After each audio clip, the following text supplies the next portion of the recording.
এবার আসি আসল কথায়। পুরীর মন্দিরে সত্যি একটা অরা আছে, এই বিষয়ে কোনো ডাউট নেই। ওখানে গেলে না, মানে সেটাকে ভাষায় এক্সপ্রেস করা অসম্ভব। আমি সকলকে একটাই রিকোয়েস্ট করব, একবার যাও। যতক্ষণ না যাবে না, ঠিক এক্সপ্লেন করা নেক্সট টু ইম্পসিবল। ওখানে মন্দিরগুলো এমন কিছু কাজ আছে, আজ বিজ্ঞান অনেক উন্নত হওয়ার পরেও আজকের দিনে ওই রকম স্থাপত্য তৈরি করা next to impossible. I think অসম্ভব।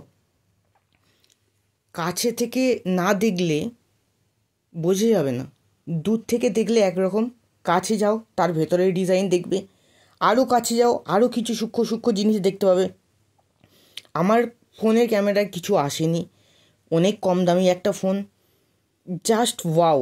আর ওখানের একটা আলাদা অরা আছে। পুরীর মন্দিরে যে পতাকা সম্বন্ধে যে কথাটা বলা হয়, সেটাও একদম 100% সত্যি কথা। আমি নিজের চোখে দেখেছি, সবটা ভিডিও করা সম্ভব হয়নি।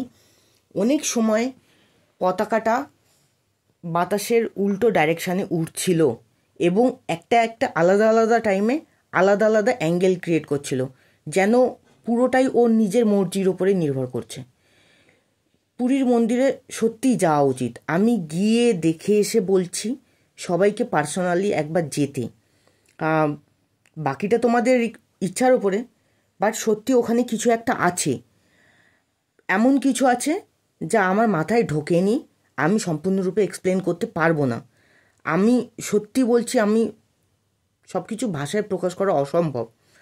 আর একটা কথা না, আমার মনে হয় ওই মন্দিরের আসল পাহারাদার হচ্ছে ওখানে থাকা হনুমানগুলো।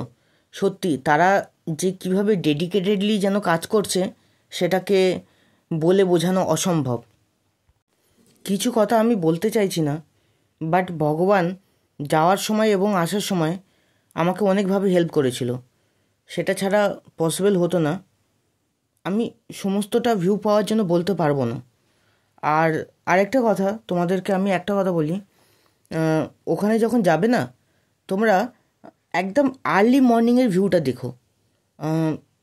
মানে মন্দিরে পৌঁছানোর চেষ্টা করো সকাল 4টের আগে।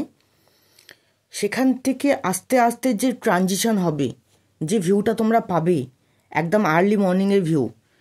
এই যে ভিউটা দেখতে পাচ্ছ, এই ভিউটা, জাস্ট এই ভিউটা তোমরা মানে সারা জীবন মনে রাখবে, এই কথাটা আমি গ্যারেন্টি নিচ্ছি।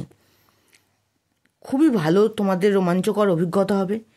আর যাও একবার ঘুরে এসো, ঘুরে এসো। সায়েন্সের দিক থেকেও বিচার করতে গেলে করো, কিন্তু সত্যি কিছু আছে ওখানে, এমন কিছু আছে অসাধারণ, জাস্ট অসাধারণ, জাস্ট ফাটাফাটি।